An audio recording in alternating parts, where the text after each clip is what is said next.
ಆತ್ಮೀಯರೇ, ಜನಕನ್ನಡ ವಾಹಿನಿಗೆ ಸ್ವಾಗತ. ನಾನು ಲಿಂಗರಾಜ್ ಧಾರವಾಡ ಶೆಟ್ಟರ್. ಹಿಂದೂ ಸಮ್ಮೇಳನ ಹುಬ್ಬಳ್ಳಿ. ಭಾರತ ಮಾತೆ ನಮ್ಮ ತಾಯಿ, ಆಕೆಯ ಮಕ್ಕಳು ನಾವು. ವಸುದೈವ ಕುಟುಂಬಕಂ ಎಂಬ ಮಹಾಮಂತ್ರವನ್ನು ಜಗತ್ತಿಗೆ ನೀಡಿದ ಸಂಸ್ಕೃತಿಯೇ ನಮ್ಮ ಹಿಂದೂ ಧರ್ಮ. ಕಲಿಯುಗದ 5127ನೇ ವರ್ಷ ವಿಶ್ವನಾಮ ಸಂವತ್ಸರ ವಿಶ್ವಮಾಸ ಕೃಷ್ಣ ಪಕ್ಷ ಪ್ರತಿಫಲವಾರದ ದಿನವಾದ ಜನವರಿ 18, 2020 ಸಾಯಂಕಾಲ 5 ಗಂಟೆಗೆ ಹುಬ್ಬಳ್ಳಿಯ ಗಾಂಧಿನಗರ ರೇಣುಕಾನಗರ ವಸತಿ ಪ್ರದೇಶದಲ್ಲಿ ಹಿಂದೂ ಸಮ್ಮೇಳನ ಸಮಿತಿ ವಿದ್ಯಾನಗರ ಹುಬ್ಬಳ್ಳಿ ಇವರ ಆಶ್ರಯದಲ್ಲಿ ಭಕ್ತಿ ಭಾವ, ಶಿಸ್ತು ಮತ್ತು ಸಂಘಟನೆಯೊಂದಿಗೆ ಭರ್ಜರಿಯಾಗಿ ನಡೆಯಿತು. ಹಿಂದೂ ಸಮ್ಮೇಳನ 2026. ಈ ಪವಿತ್ರ ಸಮ್ಮೇಳನವು ರಾಮಕೃಷ್ಣನಗರ ಗೋಕುಲ್ ರಸ್ತೆಯಲ್ಲಿರುವ ಮಾರುತಿ ದೇವಸ್ಥಾನ ಪಕ್ಕದ ಮೈದಾನದಲ್ಲಿ ಜರುಗಿತು. ಮೆರವಣಿಗೆಗಳು ಕಾರ್ಯಕ್ರಮಕ್ಕೆ ಮುನ್ನ ರಾಮಲಿಂಗೇಶ್ವರ ದೇವಸ್ಥಾನದಿಂದ ಪೂರ್ಣ ಕುಂಭಮೇಳದೊಂದಿಗೆ ಶೋಭಾಯಾತ್ರೆ ಆರಂಭವಾಯಿತು. ಭಜನೆಗಳ ನಾದ, ಜಯಘೋಷಗಳ ಘೋಷಣೆ, ಡೊಳ್ಳು ಕುಣಿತದ ಉತ್ಸಾಹ, ಭಕ್ತಿ ಮತ್ತು ಶಿಸ್ತಿನ ಸಂಗಮವಾಗಿ ಮೆರವಣಿಗೆ ಅದ್ದೂರಿಯಾಗಿ ನೆರವೇರಿತು. ಸಂಘರ್ಷದ ಕಾಲದಲ್ಲಿ ನಮ್ಮ ಪೂರ್ವಜರು ಹಿಂದೂ ಧರ್ಮ ಮತ್ತು ಪುಣ್ಯಭೂಮಿಗಾಗಿ ಮಾಡಿದ ಅಪಾರ ತ್ಯಾಗ ಮತ್ತು ಹೋರಾಟದ ಫಲವಾಗಿ ಇಂದು ಈ ಸಂಸ್ಕೃತಿ ಜೀವಂತವಾಗಿದೆ. ಈ ಸಂಸ್ಕೃತಿಯನ್ನು ಉಳಿಸಬೇಕಾದ ಹೊಣೆ ಇಂದು ನಮ್ಮ ಮೇಲಿದೆ. ಜಾಗೃತ, ಸಂಘಟಿತ ಹಿಂದೂಗಳಾಗಿ ಎದ್ದು ನಿಲ್ಲಬೇಕಾದ ಸಮಯ ಇದು. ನಮ್ಮ ಸಂಸ್ಕೃತಿ, ನಮ್ಮ ರಾಷ್ಟ್ರ ಗೌರವವನ್ನು ಎತ್ತಿ ಹಿಡಿಯಬೇಕಾಗಿದೆ. ಈ ಸಮ್ಮೇಳನದ ಮುಖ್ಯ ಅತಿಥಿಗಳಾಗಿ ಪರಮ ಪೂಜ್ಯ ಸ್ವಾಮಿ ಕೃತಾತ್ಮನಂದರು ಚಿನ್ಮಯ ರಾಮಕೃಷ್ಣನಗರ ಹುಬ್ಬಳ್ಳಿ ಆಶೀರ್ವಚನ ನೀಡಿ ಜನತೆಗೆ ಮಾರ್ಗದರ್ಶನ ನೀಡಿದರು. ಹಾಗೆಯೇ ಶ್ರೀ ರಾಮಚಂದ್ರ ಅಡಿಕೆ ಸಹ ಪ್ರಾಂತ್ಯ ಬೌದ್ಧಿಕ ಪ್ರಮುಖ, ರಾಷ್ಟ್ರೀಯ ಸ್ವಯಂ ಸೇವಕ ಸಂಘ ಕರ್ನಾಟಕ ಉತ್ತರ ಪ್ರಾಂತ ಅವರು ಸಂಘಟನೆ, ಸಂಸ್ಕೃತಿ ಮತ್ತು ರಾಷ್ಟ್ರಭಾವನೆ ಮಹತ್ವವನ್ನು ವಿವರಿಸಿದರು. ಕಾರ್ಯಕ್ರಮಕ್ಕೆ ಹುಬ್ಬಳ್ಳಿ ಪಶ್ಚಿಮ ವಿಧಾನಸಭಾ ಕ್ಷೇತ್ರದ ಶಾಸಕರಾದ ಅರವಿಂದ್ ಬೆಲ್ಲದ್, ಹುಬ್ಬಳ್ಳಿ ಸೆಂಟ್ರಲ್ ಕ್ಷೇತ್ರದ ಶಾಸಕರಾದ ಮಹೇಶ್ ತೆಂಗಿನಕಾಯಿ, ಕಾರ್ಪೊರೇಟರ್ ರಾಮಪ್ಪ ಬಡಿಗೇರ್ ಸೇರಿದಂತೆ ಅನೇಕ ಗಣ್ಯರು ಆಗಮಿಸಿ ಕಾರ್ಯಕ್ರಮದ ಗೌರವ ಹೆಚ್ಚಿಸಿದರು. ಈ ಸಮ್ಮೇಳನದ ವಿಶೇಷತೆ ಎಂದರೆ ಅತಿ ಹೆಚ್ಚಿನ ಸಂಖ್ಯೆಯಲ್ಲಿ ಮಾತೆಯರ ಭಾಗವಹಿಸುವಿಕೆ. ಮಾತೆಯರ ಹಾಜರಾತಿ ಕಾರ್ಯಕ್ರಮಕ್ಕೆ ವಿಶೇಷ ಕಳೆ ಮತ್ತು ಶಕ್ತಿ ನೀಡಿತು. ರೇಣುಕಾನಗರ ಹಾಗೂ ಸುತ್ತಮುತ್ತಲ ಬಡಾವಣೆಗಳ ಹಿರಿಯ ನಾಗರಿಕರು, ಸಮಾಜಮುಖಿ ವ್ಯಕ್ತಿಗಳು ಸಕ್ರಿಯವಾಗಿ ಪಾಲ್ಗೊಂಡಿದ್ದರು. ಹಿಂದೂ ಸಮ್ಮೇಳನಗಳು ಯಾವುದೇ ಒಂದು ಧರ್ಮದ ವಿರುದ್ಧವಲ್ಲ, ಆದರೆ ನಮ್ಮ ಸಂಸ್ಕೃತಿಯ ರಕ್ಷಣೆಗೆ, ಸಂಘಟನೆಗೆ ಮತ್ತು ರಾಷ್ಟ್ರದ ಗೌರವಕ್ಕಾಗಿ. ಈ ರೀತಿಯ ಕಾರ್ಯಕ್ರಮಗಳು ಸಮಾಜದಲ್ಲಿ ಜಾಗೃತಿ ಮೂಡಿಸಿ ಹೊಸ ಪೀಳಿಗೆಗೆ ದಿಕ್ಕು ತೋರಿಸುತ್ತವೆ. ಜಾಗೃತ ಹಿಂದೂ, ಸಂಘಟಿತ ಹಿಂದೂ, ಶಕ್ತಿಶಾಲಿ ರಾಷ್ಟ್ರ. ಇದೇ ಹಿಂದೂ ಸಮ್ಮೇಳನದ ಸಂದೇಶ. ಭಾರತ್ ಮಾತಾ ಕಿ ಜೈ, ಹಿಂದೂ ಧರ್ಮ ಕಿ ಜೈ ಎಂಬ ಘೋಷಣೆಗಳೊಂದಿಗೆ ಕಾರ್ಯಕ್ರಮ ಮುಕ್ತಾಯವಾಯಿತು. ಧನ್ಯವಾದಗಳು. ದಯವಿಟ್ಟು ಜನಕನ್ನಡ ವಾಹಿನಿಯನ್ನು ಸಬ್ಸ್ಕ್ರೈಬ್ ಮಾಡಿ, ಲೈಕ್ ಮಾಡಿ, ಶೇರ್ ಮಾಡಿ.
ಈ Babruvahana. Thank you.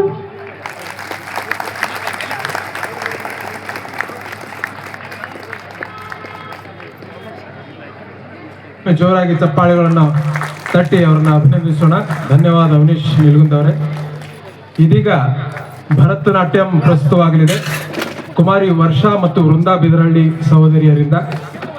Shri Venkatesh ಮತ್ತು ಶ್ರೀಮತಿ ವಿನುತಾ ಬಿದರಳ್ಳಿ ಅವರ ಪುತ್ರಿಯವರು ಇವರಿಬ್ಬರು.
ಭಜನಾ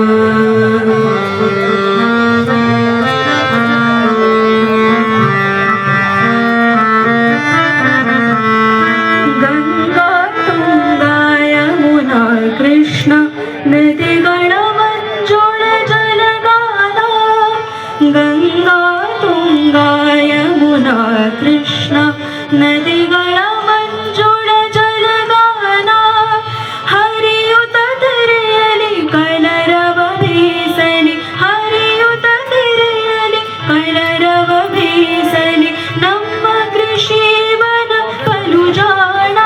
ವಹಿಸಿದಂತಹ ಪೂಜ್ಯರ ಪರಿಚಯವನ್ನು ನಾನು ಮಾಡಿಕೊಡ್ತೇನೆ. ಪೂಜ್ಯ ಕೃತಾತ್ಮನಂದ ಸ್ವಾಮೀಜಿಯವರು ಸ್ವಾಮಿ ಬ್ರಹ್ಮಾನಂದರ ಕರಕಮಲದಲ್ಲಿ ಅರಳಿದ ಅನರ್ಘ್ಯ ರತ್ನ. ಪ್ರಸ್ತುತ ಹುಬ್ಬಳ್ಳಿ ಚಿನ್ಮಯ ಮಿಷನ್ ಆಚಾರ್ಯರಾಗಿದ್ದಾರೆ. ಅವರು ವೇದ, ಉಪನಿಷತ್, ಭಗವದ್ಗೀತೆ, ಪುರಾಣಗಳ ಜೊತೆಗೆ ಅನೇಕ ವಿಷಯಗಳ ಬಗ್ಗೆ ಆಳ ಅಧ್ಯಯನವನ್ನು ಮಾಡಿದ್ದಾರೆ. ಇಂದಿನ ತಂತ್ರಜ್ಞಾನ ಬಳಸಿ ಅನೇಕ ಆನ್ಲೈನ್ ಸತ್ಸಂಗಗಳನ್ನು ಮಾಡಿದ್ದು ಅವರ ವಿಡಿಯೋಗಳಿಂದ ನಮಗೆ ಮನದಟ್ಟಾಗ್ತದೆ. ಅರಗಿಸಿಕೊಳ್ಳಲು ಕಠಿಣವಾದಂಥ ನಮಸ್ಕರಿಸುತ್ತಾ ರಾಷ್ಟ್ರೀಯ ಸ್ವಯಂ ಸೇವಕ ಸಂಘದ ಸಾರ್ಥಕ 100 ವರ್ಷಗಳ ಪಯಣದ ಸಂಭ್ರಮವನ್ನು ಆಚರಿಸಲು ಹಿಂದೂ ಸಮಾಜವೇ ಮುಂದೆ ಬಂದು ಈ ಕಾರ್ಯಕ್ರಮವನ್ನು ಆಯೋಜಿಸಿದೆ. ಇದೊಂದು ನಮಗೆ ಒಂದು ಹೆಮ್ಮೆಯ ವಿಷಯ. ದಿನಾಂಕ 14/12 ಅಂದರೆ ಒಂದು ತಿಂಗಳ ಹಿಂದೆ ವಿದ್ಯಾನಗರದ ಗಣ್ಯ ವ್ಯಕ್ತಿಗಳು ಸೇರಿ ಹಿಂದೂ ಸಮ್ಮೇಳನ ವಿದ್ಯಾನಗರ ಸಮಿತಿ ಅನ್ನೋ ಒಂದು ಸಮಿತಿಯನ್ನು ರಚನೆ ಮಾಡಿ ನಮ್ಮ ಈ ಕಾರ್ಯಕ್ರಮ ವಿದ್ಯಾನಗರದಲ್ಲಿ ನಡೆಯುವ ಹಾಗೆ ಒಂದು ಚಾಲನೆ ಕೊಟ್ಟಿರುತ್ತಾರೆ. ಇದು ವಿದ್ಯಾನಗರದಲ್ಲಿ ನಡೆಯುತ್ತಿರುವ 2 ಕಾರ್ಯಕ್ರಮಗಳ ಮೊದಲನೆಯ ಕಾರ್ಯಕ್ರಮ. ಈಗಾಗಲೇ ನಮ್ಮ ಮಧ್ಯೆ ವೇದಿಕೆ ಮೇಲೆ ಇರುವಂತಹ ಅಧ್ಯಕ್ಷರು ಮತ್ತು ಉಪಾಧ್ಯಕ್ಷರ ಪರಿಚಯ ಆಗಿದೆ. ಉಳಿದ ಸದಸ್ಯರ ಪರಿಚಯ ಮಾಡಿಕೊಡ್ತೇನೆ. ದಯವಿಟ್ಟು ಸದಸ್ಯರು ತಾವು ನಿಂತ ಜಾಗದಲ್ಲಿ ಎದ್ದು ನಿಂತು ಜನರಿಗೆ ಗೊತ್ತೋ ಹಾಗೆ ಆಗಬೇಕಂತದ್ದು ಕೇಳ್ಕೊತೇನೆ.